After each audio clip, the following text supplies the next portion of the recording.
প্যানের মধ্যে কখনো ভীম লিকুইড দিয়ে দেখেছো যে কী ঘটতে পারে? আমি কিন্তু দিলাম, আর দিলাম কিন্তু 2 চামচ মতন ভীম লিকুইড দিয়েছি। তো এটা কিন্তু একটা চমৎকার ঘটবে এই ভীম লিকুইডটা দেওয়ার পরে।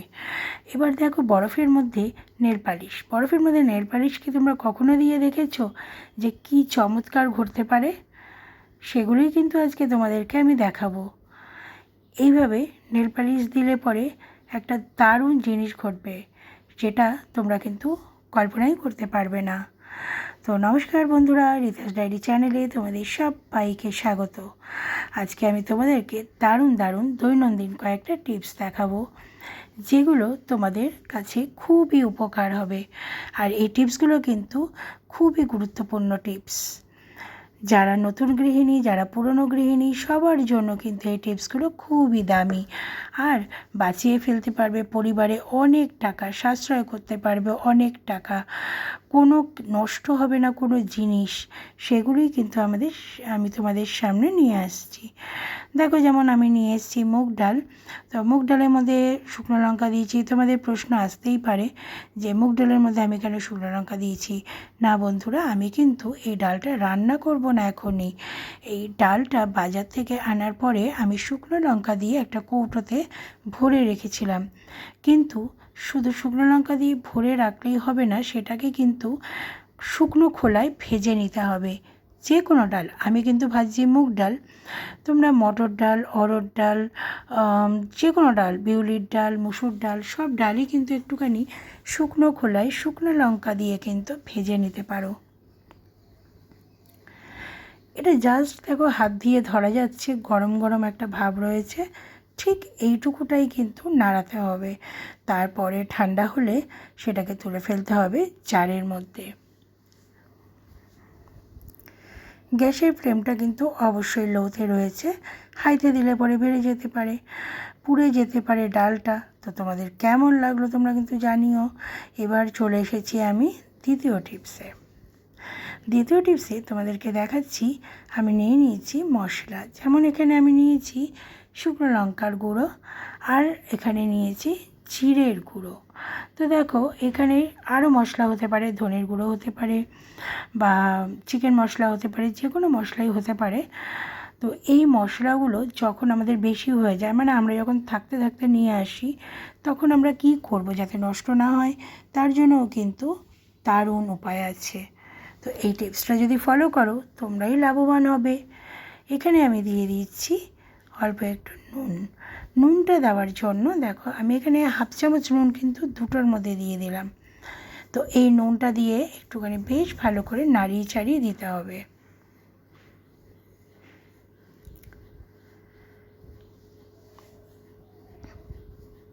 দেখো, আমি কিন্তু নাড়িয়ে চাড়িয়ে দিলাম। এর ফলে কি হবে, মশলাগুলো কিন্তু নষ্ট হবে না। শুকনো লঙ্কার মধ্যে অনেক সময় ছাতা ধরে যায়, একটা সাদা সাদা ভাব হয়ে যায়, সেটা কিন্তু হবে না। তো এই টিপসটা তোমাদের কেমন লাগলো তোমরা কিন্তু অবশ্যই জানিও। ভালো লাগলে লাইক, শেয়ার আর কমেন্ট করো। এবার আমি চলে আসছি 3 নম্বর টিপসে। 3 নম্বর টিপস হলো কাঁচা লঙ্কা। এই কাঁচা লঙ্কাগুলো কিন্তু একটু দেখো শুকিয়ে গেছে, আর তার জন্যই কিন্তু আমি এই কাঁচা লঙ্কাগুলো আমি কিন্তু মিক্সিতে পেস্ট করব। তা পেস্ট করার আগে তো আমাকে এই ডাঁটিগুলো ছাড়াতে হবে। এবার দেখো, আমি কিন্তু সবসময় লঙ্কা বাজার থেকে আনার পরে ধুয়ে রাখি। তো এই ডাঁটিগুলো ছাড়িয়ে আমি কিন্তু এগুলিকে কাঁচা লঙ্কার পেস্ট বানিয়ে ফেলবো। তো এই ডাঁটিগুলো ছাড়াতে গেলে কিন্তু আমাদের হাত জ্বলবে, আর হাত জ্বলা কমাতে কি করব তার তো টিপস আছে। তার জন্য নিয়ে নেব 1 চামচ মতো সর্ষের তেল।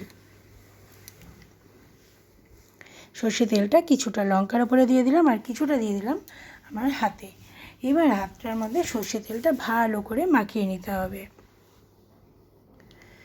মাখিয়ে নিয়ে এবার লঙ্কাটার মধ্যে তোমার সর্ষের তেলগুলো ভালো করে মাখিয়ে নিয়ে এবার লঙ্কার বোটাগুলো যখন ছাড়াবে, তখন দেখবে এক ফোঁটাও কিন্তু হাত জ্বলবে না। হাত জ্বলার কোনো প্রশ্নই নেই। কিন্তু এমনিতে কিন্তু লঙ্কা কাটতে গেলে বা লঙ্কা ছিঁড়তে গেলে বা ডাঁটি ছিঁড়তে গেলে সবেতেই কিন্তু ভীষণভাবে হাত জলে। তো সেই উপায়টাই আমি তোমাদের সামনে শেয়ার করলাম বন্ধুরা। তোমাদের কেমন লাগলো তোমরা কিন্তু অবশ্যই জানিও। আমি তোমাদের খুব ভালো রেসপন্স পাচ্ছি যে তোমরা আমার টিপসগুলো ভীষণভাবে দেখছো আর ভীষণভাবে ফলো করছো। তো দেখো, এইভাবে এই টিপসটা করে দেখতে পারো, তাহলে তোমাদের কিন্তু অনেক উপকার হবে। চলো বন্ধুরা, এবার চলে যাব পরের টিপসে। পরের টিপসটাও কিন্তু অত্যন্ত গুরুত্বপূর্ণ। সামনে কিন্তু বর্ষাকাল আসছে, আর বর্ষাকালে দেখবে লবণ কিন্তু সবসময় গলে যাওয়ার একটা টেন্ডেন্সি থাকে।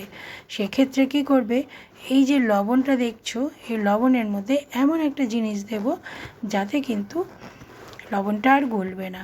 তো কী জিনিস দেব সেটাই কিন্তু দেখতে থাকো। আমি কিন্তু এর মধ্যে দিয়ে দেব চাল, কয়েকটা চাল দিয়ে দেবো। আর এই চাল হচ্ছে ঘরোয়া একদম, যে আমরা প্লেন ভাত খাই সেই চাল। তো এই চাল কিন্তু 2-4 দানা কিন্তু তোমরা দিয়ে দিতেই পারো। তো দেখো বন্ধুরা, তোমরা যদি এই চাল মিশিয়ে রাখো তাহলে দেখবে যে লবণটা কিন্তু গলে যাওয়ার কিন্তু আর কোনো টেন্ডেন্সি থাকবে না, লবণটা যেমন আছে তেমনই থাকবে। তো এই ছোট্ট ছোট্ট টিপসগুলো যদি দৈনন্দিন জীবনে সংসারে প্রয়োগ করো তাহলে কিন্তু সংসারে অনেক টাকা বেঁচে যাবে, আর পরিবারে অনেক বেশি পরিবারের লোকেরা ভালোবাসবে। তবু তোমাদের কেমন লাগলো তোমরা কিন্তু অবশ্যই জানিও। তারপরের টিপসে চলে এলাম বন্ধুরা। তারপরের টিপসটা হলো বরফ আর নেল পালিশ নিয়ে। এই টিপসটা আশা করি তোমরা কখনো শোনোনি। আমি তোমাদেরকে আজকে এই টিপসটা দিচ্ছি। বরফের মধ্যে নেল পালিশ, না না বন্ধুরা, আমি কিন্তু বরফের মধ্যে নেল পালিশ পরাতে বলছি না তোমাদেরকে। আমি এখানে একটা টিপস অ্যান্ড ট্রিক্স তোমাদের সাথে শেয়ার করব। আমরা যখন বিয়ের বাড়ি যাই, বা ধরো এই যে ভিডিও করব, বা ধরো কোনো লোক আসবে, আমাদের চট করে সমস্ত কাজও করতে হবে, আবার কিন্তু নেল পালিশটাও পরে থাকতে হবে। নেল পালিশ পরে না থাকলে আমাদের একদমই ভালো লাগে না। তো সেক্ষেত্রে কী করব, কারণ নেল পালিশ পরলে পরে কিন্তু আবার শুকাতে অনেক টাইম লাগে, এটাই কিন্তু বড় মুশকিল। কিন্তু বন্ধুরা, এমন টিপস বলবো যেটা কিন্তু আর তোমাদের প্রবলেম হবে না। এই নেল পালিশ পরে বরফের মধ্যে আঙুলটাকে চুবিয়ে রাখো। এই বরফগুলো আমি একটা প্যানের মধ্যে নিয়েছি, কিন্তু তোমরা নিয়ে নেবে একটা বাটিতে নিয়ে নিলে আঙুলটাকে, যে নেল পালিশটা পরবে সেই নেল পালিশের হাতটাকে পুরো বরফের মধ্যে চুবিয়ে রেখে দেবে, বা বরফ গলা জলের মধ্যে, বা ফ্রিজের কনকনে ঠান্ডা জলের মধ্যে যদি হাতটা চুবিয়ে রাখো তাহলে দেখবে যে নেল পালিশটা কিন্তু খুব তাড়াতাড়ি হাতের মধ্যে বসে গেছে। একদম মানে কয়েক সেকেন্ডও লাগবে না, হাতের মধ্যে নেল পালিশটা বসে যাবে। তো বন্ধুরা, তোমাদের কেমন লাগলো অবশ্যই জানিও। তো চলে যাবে এর পরের টিপসে। দেখো, এটা কিন্তু একটা মূল সমস্যা বলে ধরে নিতে পারো। যেমন ধরো আমাদের যে টাইলস মার্বেল বসানো থাকে সেখানে কিন্তু এরমভাবে দাগ দাগ থাকে, মানে একটার সঙ্গে একটার যে জয়েন্টগুলো থাকে জয়েন্টগুলোতে দাগ দাগ থাকে। তো অনেক দিন হয়ে গেলে পরে এই জয়েন্টগুলোতে কিন্তু কালো কালো একটা দাগ হয়ে যায়, আর তার পাশে একটা কালো ছিট মতো দাগ হয়ে যায়। তো এগুলো দেখতে খুবই বাজে লাগে, আর রোজ রোজ তো তোলা যায় না। তো একদিন, সপ্তাহে একদিন বা মাসে 2 দিন কিন্তু এই টিপসটা করতেই পারো। সেটা হচ্ছে কোলগেট পেস্ট আমি নিয়েছি, দেখতেই পারলে। এবার কোলগেট পেস্টটা আমি ওই দাগের মধ্যে দিয়ে দিলাম, আর নিয়ে নিচ্ছি একটুখানি ভিনিগার কিন্তু দারুণ একটা জিনিস, যেটা আমাদের অনেক কাজে লাগে। তো দেখো, এই ভিনিগারের 1 ঢাকনি আমি এই পেস্টের উপরে দিয়ে দিচ্ছি। এটা কিন্তু একটা চমৎকার জিনিস, কোনো রকম পরিশ্রম ছাড়াই কিন্তু এটা উঠে যাবে। আমি এখানে ভিনিগারটা দিয়ে দিলাম, দেওয়ার পরে ব্রাশটা দিয়ে কিন্তু আমি এটাকে ডলে নেব হিসেব মতো। কিন্তু যেটা অ্যাকচুয়াল নিয়ম সেটা হচ্ছে যে এটা একটু মাখিয়ে রাখতে হয়, 5 মিনিট মতো একটু মাখিয়ে রাখতে হয়। তো আমার কাছে যেহেতু অতটা টাইম নেই, ভিডিওটা অনেকটা বড় হয়ে যাবে, তো সেই ক্ষেত্রে আমি তোমাদের বলে দিলাম যে এটা 5 মিনিট মতো মাখিয়ে রেখে দেবে, তারপর ব্রাশ দিয়ে ভালো করে কিন্তু ডলে নেবে।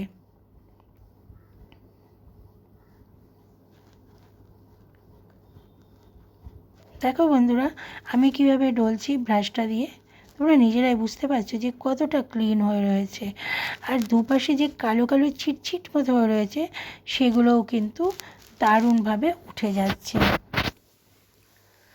তবে তোমরা কিন্তু এটা মাখিয়ে 5 মিনিট মতো রেখে দেবে, তারপরে ঘষে একটা কাপড় দিয়ে মুছে নেবে। তো আমি এখনই তোমাদের দেখিয়ে দিলাম, একটুখানি ঘষে নিয়ে আমি একটা কাপড় দিয়ে আমি একটুখানি মুছে নিচ্ছি। এটা কিন্তু একটা দারুণ টিপস বন্ধুরা। তো তোমাদের এই টিপসটা কেমন লাগলো তোমরা কিন্তু আমাকে অবশ্যই জানাবে। আর ভালো লাগলে লাইক, শেয়ার আর কমেন্ট করতে একদম কিন্তু ভুলবে না। আর এরপরে কিন্তু আমি নিয়ে আসবো আর একটা দুর্দান্ত ইউনিক টিপস। এই টিপসটা দেখো, আমি এখানে একটা প্যান বসিয়ে দিয়েছি, আর প্যানটা বুঝতেই পারছি একটু নোংরা নোংরা হয়ে রয়েছে। তো দেখো আমি এর মধ্যে দিয়ে দিচ্ছি ভিম লিকুইড। আমরা কিন্তু সবসময় কড়াই বলো বা প্যান বলো তার পেছনটা পরিষ্কার করি, কালি তুলি, সবই তুলি, কিন্তু সামনেটা যেখানে আমরা রান্নাটা করি সেটা কিন্তু আমরা ভাবি না, আমরা হয়তো কোনো রকমভাবে মেজে রেখে দিই। কিন্তু বিশ্বাস করো বন্ধুরা, এইটার মধ্যে যা নোংরা থাকে যদি তোমরা গরম জল দিয়ে ফোটাও তাহলেই বুঝতে পারবে যে এটার মধ্যে কতটা নোংরা থাকে। তো গরম জল দিয়ে ফোটাতে গেলে এইভাবে ভিম লিকুইড আগে দিয়ে দেবে, দেওয়ার পরে জল দিয়ে দেবে যতটা লাগবে, দেওয়ার পরে আরও কিছু জিনিস কিন্তু দিতে হবে। তো কী জিনিস সেটাই তোমাদেরকে দেখতে হবে। দুর্দান্ত টিপস বন্ধুরা, এগুলো কিন্তু রান্না করতে করতেই করা যায়, এগুলোর জন্য আলাদা করে কিন্তু কোনো টাইম কিন্তু লাগে না। তো আমি তোমাদের সাথে এই মূল্যবান টিপসগুলো শেয়ার করছি যাতে তোমাদের অনেক উপকারে লাগে। তো দেখো এটা কিন্তু আমি চামচ দিয়ে ভালো করে ভিম লিকুইডটা মিশিয়ে দিলাম, দিয়ে একটুখানি ফুটিয়ে নেব। আর এর মধ্যে দিয়ে দেবো ভিনিগার। ভিনিগার তো আমাদের সবার ঘরেই থাকে, হোয়াইট ভিনিগার আমাদের রান্নার কাজে ব্যবহার হয়। এবার আমি এই ভিনিগার থেকে এক ঢাকনি নিয়ে আমি দিয়ে দিচ্ছি এই জলের মধ্যে। এর মধ্যে যত তেল ময়লা যত কিছু আছে যেমন চিপকে বসে থাকে সেইগুলো কিন্তু একেবারে উঠে যাবে। তোমাদের কাছে একটাই রিকোয়েস্ট বন্ধুরা, তোমরা কিন্তু ফুল ভিডিওটা ওয়াচ করো। ফুল ভিডিও ওয়াচ না করলে তোমরা কিন্তু টিপসগুলো জানতে পারবে না। দেখো আমি ভালো করে মিক্সড করে দিলাম ভিনিগারটা। এবার আমি এর মধ্যে দিয়ে দেবো বেকিং সোডা। বেকিং সোডা দিলেও কিন্তু একদম তেল ময়লাগুলো উঠে আসবে। তো দেখো রিয়াকশানটা দেখতে পারলে কীরকম হলো। এইবারে আমি এটাকেও একটুখানি নাড়িয়ে দেব।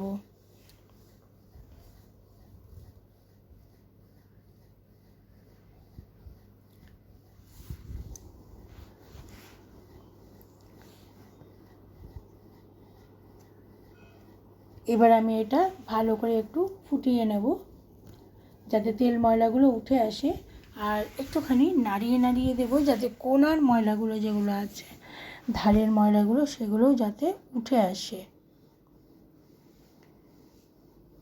এবার আমি এর মধ্যে দিয়ে দেবো একটা স্কচ ব্রাইট। এবার স্কচ ব্রাইটটা দিয়ে চামচ দিয়ে বা কাঁটা চামচের সাহায্যে তোমরা করতে পারো, এইভাবে একটুখানি ঘষে ঘষে দেবো।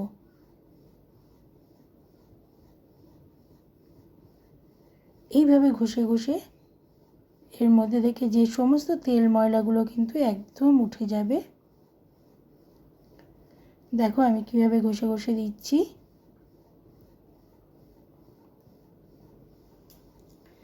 এইভাবে ঘষে ঘষে দেওয়ার পরে আমি জলটা ফেলে দেব। জলটা ফেলার পরে আর একটুখানি ভালো জল দিয়ে ধুয়ে আমি তোমাদের সামনে নিয়ে আসছি। তোমরা নিজেরাই দেখো যে কতটা ক্লিন হয়েছে, দেখো কতটা ফ্রেশ লাগছে।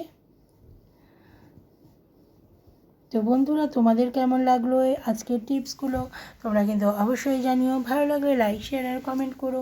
আর যারা নতুন বন্ধু আসছো তারা অবশ্যই একটা সাবস্ক্রাইব করে দিও।